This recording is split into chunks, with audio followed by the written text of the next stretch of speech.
Hey everyone, I hope you're all doing well today, and I hope you all had a Merry Christmas and Happy Holidays and all that other fun stuff. Today we're going to be looking at Parasite Eve. This game is, for whatever reason, something that I always just kind of relate to whenever I think about Christmas. Aside from the fact that it takes place on Christmas and all that other stuff. It's just one of those weird things where you get a game for Christmas and now it just sort of becomes linked to that holiday. Kind of like certain games with my birthday, like Legend of Zelda, that kind of thing. If my memory is correct, I got this the Christmas after I bought my PlayStation. So I remember getting my PlayStation that summer, getting Breath of Fire 3, and that was the only game I had for months on end. And then eventually Christmas came around, and I asked for a bunch of PS1 games, because that was the only thing that was out at the time. I ended up getting, again, if I'm remembering correctly, I remember getting Final Fantasy VIII, Xenogears, and Parasite Eve. And Parasite Eve was the first one of those three that I really tried out. And I just loved the game. I'm absolutely terrible at it, like I am with a lot of other video games, but I really love the game. Of those three games, this is still my favorite one. I know that's... I don't know if that would shock anybody if they've been watching these videos for a while, but this was my favorite one out of those three. It took me forever to actually beat it, too. And that was just, again, because I'm not great at these. But it had something really different about it. It was a game that had a very different combat system than I was used to. I really liked it, but it just sort of felt very different from anything I had done before in video games. When I played it recently, I did feel like it had a bit of an influence on some of the more modern games, though. Just with the kind of active combat system that you have, the fact that you can you can't easily dodge attacks, but you can really just dodge the enemy attacks. I wish there was more options in this, like if you had a sidestep or a roll or something like that. But those aren't in this game, unfortunately. And if they are in the game, please feel free to tell me I'm an idiot in the comments below. And yeah, I'll just sort of own up to that one if I am wrong. I don't think I am, though, but it's still a lot of fun to play games like this. Especially since I was used to like the more turn-based style of RPGs. And I wasn't really that used to really an RPG like this. It just felt very different to me.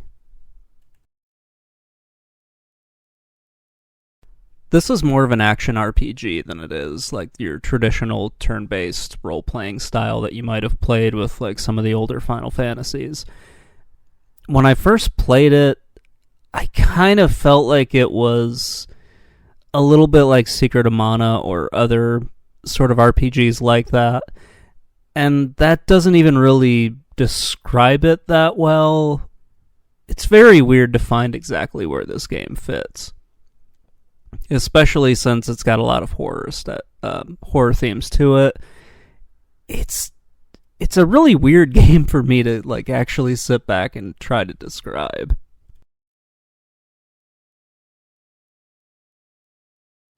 But I really like just all the different monsters in this game because they feel different than anything else I had played. So instead of fighting, your typical role-playing games where you have like your bats, you have your goblins, your orcs, that sort of thing, you're fighting mutant stuff here, which is always kind of fun. I guess now that I think about it, it kind of makes me think about Phantasy Star a little bit, where you're fighting just bizarre animals the entire time. And it's just so cool to actually sit down and play it. There's just something about games like this that kind of stick with me for a while. They're horror, but They're not really horror. It's not like the traditional type of a horror that I would have watched at the time. It's more of like the Japanese body horror type of stuff, instead of like the slasher villains and that sort of thing. Instead, you're fighting something that your characters are just not prepared to handle in any way. And in all honesty, nobody in this game is really prepared to handle. It's creating like this feeling of complete hopelessness in the characters, with the exception of Aya. She's apparently the only one who can really do anything, which is kind of fun to see that, just because it doesn't usually happen, at least not for a female character. It's usually the guy that, has the guns and everything, go off and do everything. In this case, no, you don't really get that. It's something completely different. And you have everyone around Aya and Eve who can just be killed off, like just spontaneously combusted by Eve. And there's not a whole lot that anybody can really do about it. And you see people trying to fight them off, like repeatedly, and just nothing works out for them. It's kind of crazy. All of the characters in this, with the exception of the couple of scientists you meet, are police officers. They should, in theory, be able to handle something crazy. But they can't handle stuff that's supernatural, which is one of the problems that they run into. It's a really crazy game, and just a lot of fun.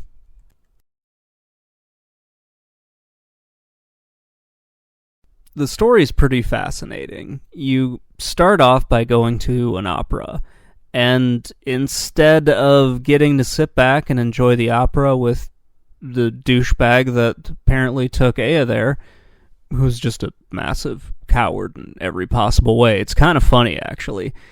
Instead of getting to enjoy the opera, you end up having to get involved with this crazy lady who can just set people on fire. And she kills almost everyone in the opera house, with the exception of you and a couple of other people. This is very much like a Japanese horror film that's unfolding for you. Stuff just kind of happens, and it doesn't really make a whole lot of sense all the time, but it doesn't need to.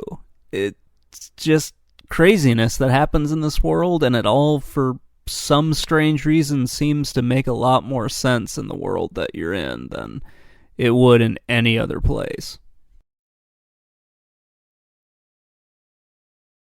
So after the tragedy at the Opera House, there's another tragedy in Central Park, where Eve kills another whole bunch of people and basically liquefies them into this ball of human goo, which is kind of weird. Like, really weird. But whatever. So you then have to deal with that, and you have to deal with Eve trying to give birth to the ultimate being. Because of course that's what's going to happen. I mean, it wouldn't make sense if she wasn't trying to give birth to the ultimate being and take over the world.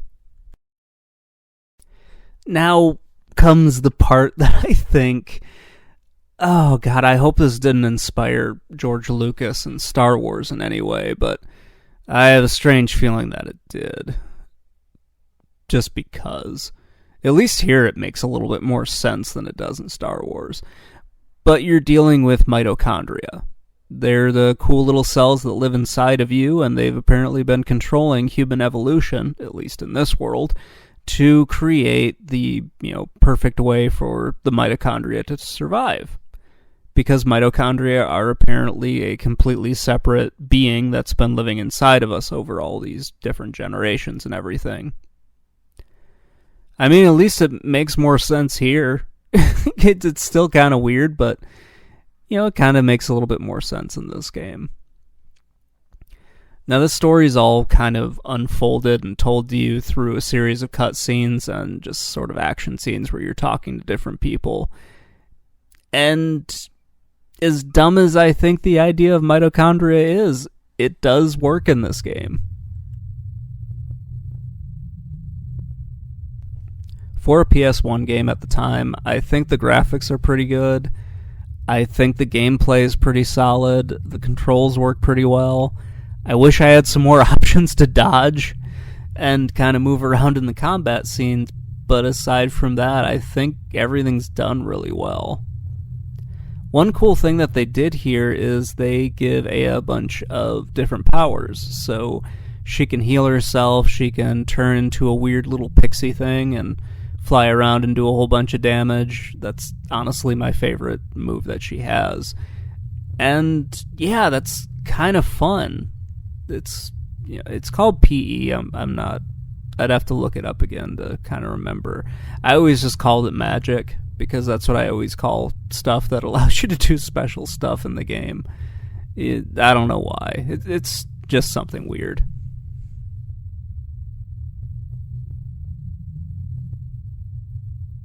Now, the ending of the game, Jesus Christ. I'm not sure how I beat it when I was a kid.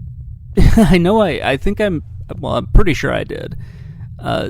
But yeah, going through it again this time, I was just like, oh my god, I don't remember how I did any of this. So it was a pain in the ass to get through the ending of this game.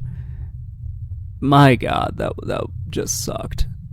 And I know, like, if I played it again right away, I would probably do a lot better. But this game really kicked my ass, and it shouldn't have.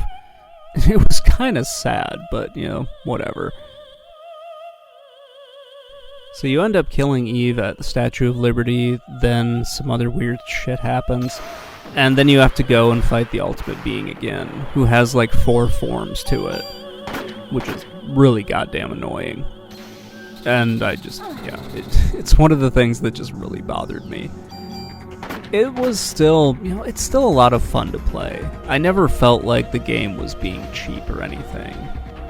It just, all the mistakes I was making was pretty much my own fault, that kind of stuff. It took me about 9 hours or so to beat this game, which probably was longer than it had to be, but, whatever. The game's not super long. I'm also pretty slow when it comes to video games, so if it took me 9, it would probably take someone else like 6 to 7 or 6 to 8 or something like that. So there's some other fun stuff, like there are 2 sequels, Parasite Eve 2 and then The Third Birthday. I never played The Third Birthday and honestly didn't know it existed until like a year or 2 ago, which is kind of sad. I think there is going to be an actual Parasite Eve 3 that's going to be coming out. There's also a movie and a book. And I had no idea about the movie, or at least I knew about it, but I didn't know anything about the movie at all. I was able to find a copy of it here on YouTube, so there's that. It's a pretty fun movie. It's a prequel to the first game, which is kind of nice. It's a very slow movie, though, so if you're expecting a lot of action, that's not what's going to happen. And it's like 2 hours long. So you gotta be in it for the long haul. It's also Japanese with English subtitles. Anyway, guys, that's gonna wrap it up for Parasite Eve. This is probably one of my favorite PS1 games. So let me know what you think in the comments below, and have a great day, everybody.